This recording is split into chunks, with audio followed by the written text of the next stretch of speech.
5. 그냥 하세요. 김종덕 전 문화부 장관 이렇게 얘기했습니다. 문체부 국장들에 대한 보직 해임, 그런 인사가 내려와서 내가 우병호 전 수석에게 이거 도대체 왜 이러는지 이유라도 알려달라고 했더니 우병호 전 수석이 한마디로 잘랐다는 겁니다. 그냥 하세요. 우병호 전 수석의 힘이 어떠했는지 보여주는 단적인 예라고 할 수 있는데 우병호 전 수석으로 특검은 칼날을 들이밀고 있습니다.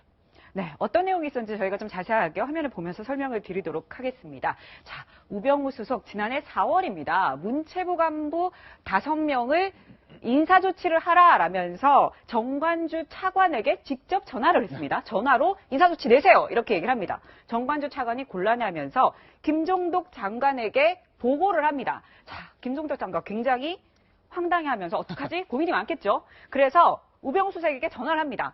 인사 이유라도 좀 알려주세요. 그래야지 우리가 얘기를 할 거 아닙니까? 라고 얘기를 하니까 우병우 수석이 그냥 하세요. 라면서 그 눈빛을 쏘지 않았을까요? 맞쌌을 것 같고요. 네.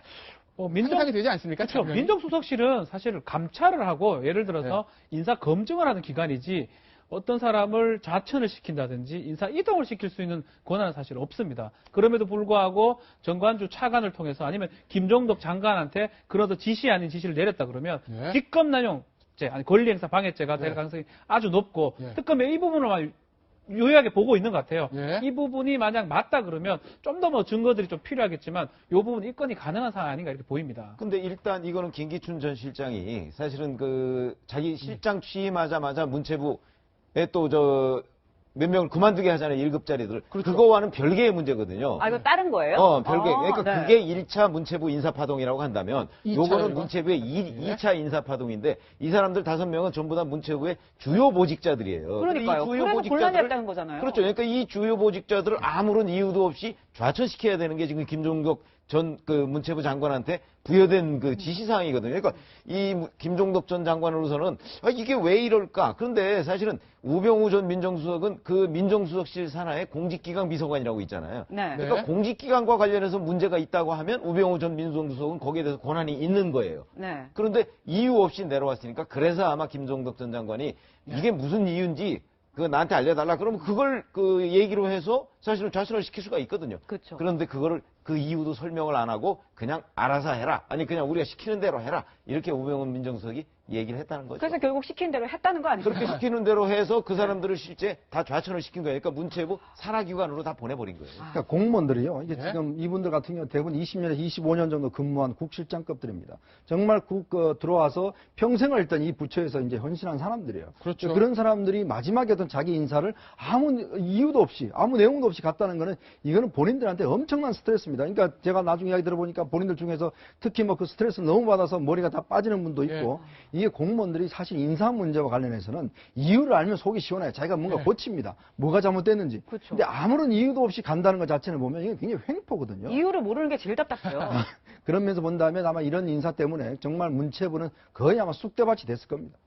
우병우 전 수석께 받고 있는 혐의 여러 가지가 있습니다. 그중에서 대표적인 게 아들의 보직 논란인데 그와 관련된 백승석 경위가 오늘 특검에 재소환됐습니다. 그런데 얼마 전에 있어도 국정감사에서 그 백경위가 우병우 전 수석 아들에 대해서 굉장히 재밌는 발언을 한번 했던 기억이 있습니다. 그 얘기 한번 들어보시겠습니다. 운전이 정말 남달랐습니다.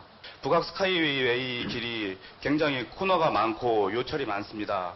요철도 굉장히 스무스하게 잘 넘어갔고 그다음에 코너링도 굉장히 좋았습니다. 다른 대원하고 비교가 많이 됐었습니다. 누구보다도 코너링이 좋아서 운전병으로 특별히 뽑았다라는 건데 문제는 특검에서는 발언을 조금 번복을 한 것 같아요. 네, 그렇습니다. 지금 보시면 원래 검찰에서도 소환이 됐었어요. 근데 문제는 검찰에서 우 전 수석 아들이 운전병으로 뽑기 전에 누군가로부터 부탁을 받은 것 같다. 누구인지는 기억이 잘 안 난다. 이렇게 얘기를 했었는데 발언을 몇 번이나 바꿨습니다. 그리고 특검에 또다시 지금 재소환됐는데 이번에는 진실을 얘기할까요? 글쎄요. 지금 결국은 백경이 발언이 지금 안 맞다라는 거예요. 계속 바뀐다는 거는 뭐 옛날의 일도 아니고 사실은 조사받을 때마다 본인의 필요에 의해서 발언을 번복하는 거거든요. 결국 특별감찰관, 이석수 특별감찰관이 그런 조사를 할 때 어떤 방해를 했다든지 이런 것들을 아마 특검에서는 유심히 보고 있는 것 같아요. 결국 그런 것들이 확인이 된다 그러면 사실 가족회사 정관 관련된 횡령 부분은 특검 수사 대상이 조금 되게 어려운 측면이 있는데 이런 부분 확실히 대상이 될 수가 있거든요. 아니 본인이 직접 뽑았다면서요. 그렇죠. 우병우 수석 아들. 그렇기 때문에 이 네. 백경희의 진술이 상당히 중요하고 백경희가 진실을 막 얘기한다 그러면 특검 수사에서 우병우 수석에 대한 수사가 상당히 탄력을 받지 않을까 보입니다. 자, 우병우 전 수석에 대한 얘기는 또 여러 가지가 있습니다. 그 이석수 특별감찰관에 대한 감찰을 방해했다. 그런 얘기, 의혹도 있는데 그 부분 얘기 우리가 한번 보도록 하겠습니다. 네, 한번 볼게요. 네. 자, 작년 이제 8월에 언론에 공개된 통화 내용인데 이석수 전 특별감찰관의 얘기입니다.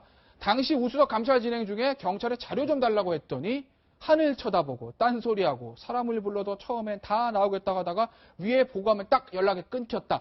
결국 이석수 전 특별감찰관의 주장은 우병우 전 수석이 민정수석이 어떤 힘을 동원해가지고 이 특별감찰을 조직적으로 방해했다, 뭐 이 얘기를 하고 싶어 하는 것 같은데 이 부분에 대한 어떤 특검의 조사는 어떻게 진행이 될 것 같이 보시나요? 그러니까 저거는 이석수 전 특별감찰관을 특검에서 지금 불러서 사실은 그 몇 차례 조사를 했어요. 네. 했으니까 아마 저런 식의 얘기. 그러니까 저거는 근데 경찰 내에서 실질적으로 무슨 일이 벌어졌는지 이석수 특별감찰관이 아는 건 없을 거예요. 증거로는.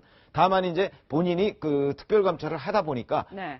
지금 여기서 있듯이 네. 경찰에서 처음에는 사실은 뭐 전화했을 때 이런저런 거를 협조하겠다고 그랬다가 뭐 협조 못 하겠다든지 아니면 말을 바꾸다든지 아니면 아예 그 후로 답변을 안 한다든지 하는 문제들이 있으니까 이석수 특별감찰관이 그 생각으로는 지금 누군가가 이걸 조직적으로 방해하고 있을 것이다. 네. 또는 방해하고 있는 것이 틀림없다. 이런 이제 느낌을 가진 거 아니겠습니까? 그러니까 그 부분을 특검에 얘기를 했으니까 특검이 그러면 당시에 이석수 전 특별감찰관하고 접촉했던 사람들을 네. 또 불러서 조사를 하지 않았겠습니까? 그렇게 될 경우에 이제 특별감찰관 법에 보면 네. 그 이 특별감찰관의 이 조사 활동을 방해하면요 5년 이하의 징역에 처하게 돼 있습니다. 그러니까 이 부분을 만약에 그 특검이 확인을 한다면 네. 우병우 전 수석을 이걸로 처벌할 수가 있을 겁니다. 자, 우병우 전 수석의 받고 있는 의혹 저희가 한 가지 더 설명을 해드리겠습니다. 바로 이제 그림 횡령 문제인데요. 그림으로 횡령까지라는 타이틀을 저희가 붙여봤어요. 정강, 아주 온 국민이 다 아는 회사입니다. 삼성 다음에 유명한 회사예요, 정강. 그렇죠. 네. 가족회사. 이우한 화백, 이거 이름만 들어도 그 유명한 화백 아니겠습니까? 그 화백의 그림을 2점을 구입했는데, 정강의 명의로 구입을 했는데, 그 그림이 우정원 전 수석의 집에 보관이 돼 있다는 것이고요. 학고제의 회장인 우창규 씨는 이렇게 얘기합니다. 우병우 전 수석 집에 그림 배달한 적이 없다. 이 혐의를 부인하는 거죠. 그래서 특검은 이게 정강명으로 산 그림인데 우병우 전 수석이 개인적으로 가졌으면 횡령 아니야? 뭐 이렇게까지도 보고 있는 것 같은데요. 그렇습니다. 지금 이제 가족회사 정강 법인입니다. 네, 법인 법인이죠. 재산이랑 개인 재산은 다른 거고요. 법인 재산을 통해서 어떤 물건을 구입했는데 본인이 가져가 버리면 이게 소위 말하는 남의 소유, 자기 점유, 뭐 횡령이 돼버린 상황이 돼버리겠죠.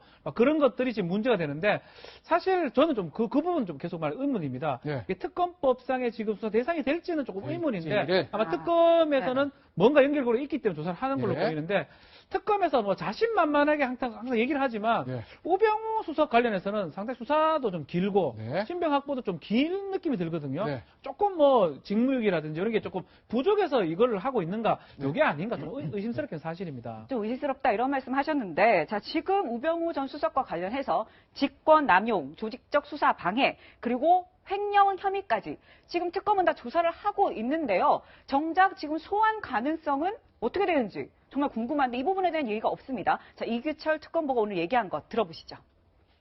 우병우는 이번 주 내로 혹시 소환이 그 부분도 아직 소환 계획이 아직 확정되어 있지 않은 상태입니다. 네, 지금 들어보면 소환 계획이 없다라고 하는 거 뭔가 딱히 혐의는 많은데 뭐 증거가 없다 뭐 이런 거 아니에요? 똑 부러진 게 없다. 뭐 이렇게 네. 지금 봐야 되겠죠. 그래서 지금 이제 방금 전에 말씀하셨듯이 바로 이런 개인 비리까지 건드리는 거로 봐서는 지금까지 우병우 전 수석에 대해서 우리가 두고 있던 혐의가 뭐 직무유기나 직권 남용 뭐 이런 부분 아니겠습니까? 근데 그런 부분에 지금 딱 떨어진 게 없으니까 그 부분도 계속 조사를 해가면서 개인 비리까지도 하고 있거든요. 그렇게 되면 이 부분에 대한 조사가 현재 그 어느 정도 진척이 좀 덜 됐다 하는 걸로 보이고 그래서 개인 비리 문제까지 종합적으로 해서 뭐 약간 낚시바늘을 여러 군데에 지금 집어넣고 있는 거나 마찬가지 그런 현상으로 보입니다. 특검이 애초에 출발할 때 가장 넘기 힘든 두 산을 김기춘 전 실장과 우병우 전 수석이라고 얘기를 했습니다. 김기춘 전 실장이라는 큰 산은 넘었습니다. 이제 마지막 남은 산은 우병우 전 민정수석입니다.